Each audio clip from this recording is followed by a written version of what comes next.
من أحببت ولكن الله يهدي من يشاء وهو أعلم بالمهتدين وقالوا إن نتبع الهدى معك نتخطف من أرضنا.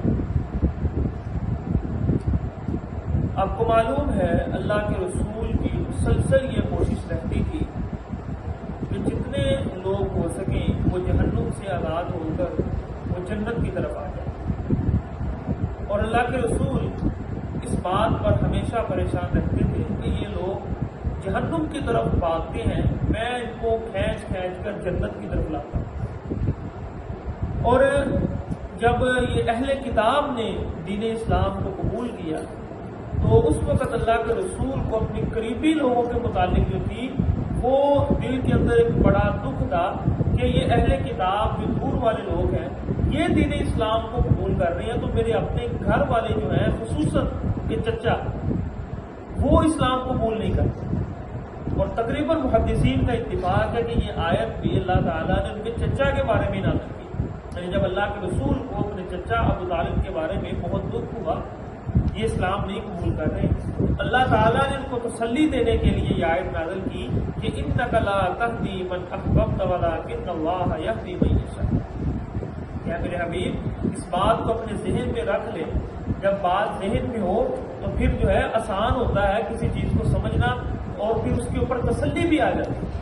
جب ایک بات ذہن ہو، ذہن سازی کر دی، اس طرح کی حکومت بڑے بڑے کام کرنے سے پہلے بڑے بڑے فیصلے کرنے سے پہلے لوگوں کی ذہن سازی کرتی، جتنی مرضی مہنگائی کرتے اس سے پہلے لوگوں کا ایک ذہن بنا دیتے ہیں اور تھوڑی سی کم اس سے کر کے تو وہ لوگ جو ہے وہ ذہنی طور پر تیار ہو جاتے ہیں. ٹھیک ہے، تو اسی طرح آپ دیکھیں اللہ تعالیٰ اللہ کے رسول کو فرما رہے ہیں اِنَّكَ لَا تَهْدِي مَنْ أَحْبَبْتَ وَلَٰكِنَّ اللَّهَ يَهْدِي مَن يَشَاءُ. اے میرے رسول آپ جس سے محبت کرتے ہیں یا جس کو دین اسلام پر لانا چاہتے ہیں آپ اپنی مرضی سے نہیں لا سکتے، وَلَٰكِنَّ اللَّهَ يَهْدِي مَن يَشَاءُ. ہدایت اسے ہی ملے گی جسے اللہ چاہے گی. وَهُوَ أَعْلَمُ بِالْمُهْتَدِينَ. اور اللہ بہت اچھی طرح جانتے ہیں کہ ہدایت کس نے حاصل کرنی ہے. ہر ایک کے پاس دل نہیں ہوتا ہدایت کو قبول کرنے والا.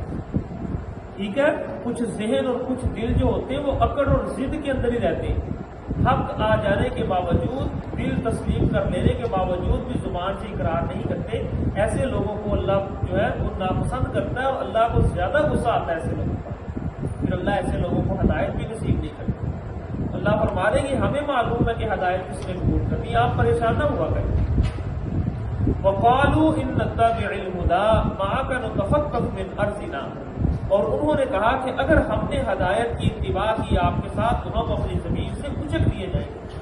یعنی جن لوگوں کو اللہ کے رسول دعوت دیتے تھے وہ کہتے تھے کہ ٹھیک ہے آپ کا دین سچا ہوگا لیکن ہم اس کو قبول اس لیے نہیں کرتے کہ ہمیں ڈر لگتا ہے کہ عرب جو ہے پورا وہ ہمارے خلاف نہ ہو جائے اور ہمیں کہیں ہمارے گھروں سے اٹھا نہ لیں اور ہمیں کہیں غائب نہ کر دیں یا کہیں مار کر پھینک نہ دیں.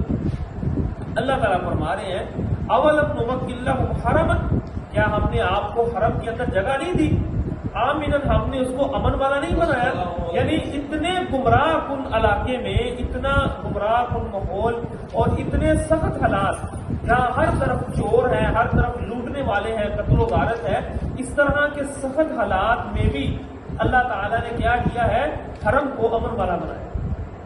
یعنی اس کے اندر کوئی شکار نہیں کرتا، چھوٹے سے چھوٹے جانور کو بھی مارتا نہیں، اور اتنا امن والا اور اتنا برکت والا شہر کہ وہاں کھیتی نہیں ہوتی لیکن ہر قسم کا پھل آپ کو وہاں ملتا ہے.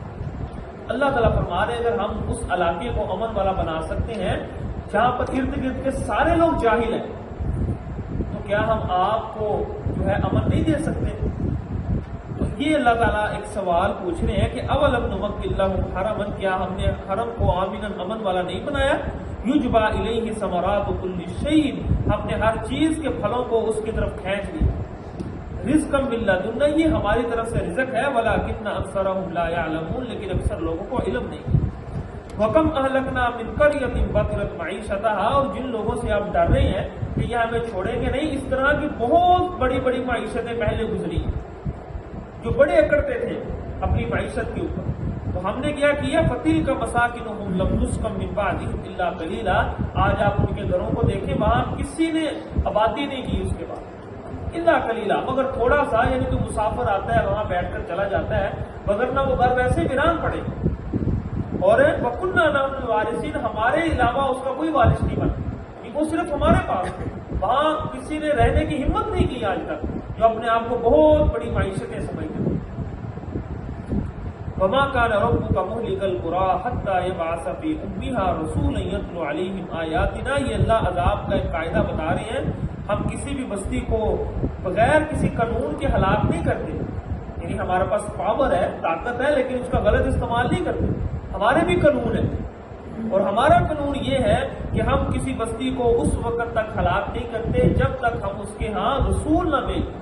یعنی اس بستی کے مرکزی حصے میں، ایک ہوتا نا کسی گاؤں میں چھوٹی سی جگہ میں کوئی آ گیا اس کا پتہ ہی نہیں چلا، مرکزی جگہ میں ہم رسول کو بھیجتے ہیں جہاں لوگوں کا آنا جانا ہوتا ہے، جہاں مشہور ہوتے ہیں، کوئی بات مشہور ہوتی ہے، اور اس کے رہنے والے جب تک ظالم نہ بن جائیں اور وہاں ہم رسول نہ بھیجیں ان کی اصلاح کے لیے، اس وقت تک ہم اس بستی کو ہلاک نہیں کرتے. یہ ہمارا قانون ہے.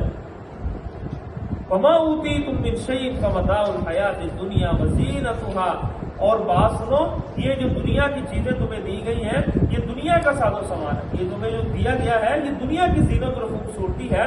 وَمَا عِندَ اللَّهِ خَيْرٌ، جو اللہ کے پاس ہے وہ بہت بہترین ہے. یعنی دنیا ساری کی ساری وہ اسی طرح ہی اللہ کے ہاں جس طرح کے سمندر سے قطرہ پانی نکال دیے. تو آخری جنتی جس کو اللہ جنت دیں گے وہ اس دنیا سے کئی گنا زیادہ اس کو ملے گی جنت، آخری جنتی کو. ٹھیک ہے نا؟ تو یہ جو اللہ کے پاس ہے وہ بہت بہترین اور باقی رہنے والا ہے. افلا تعقلون، تم ان باتوں کو کیوں نہیں سمجھتے؟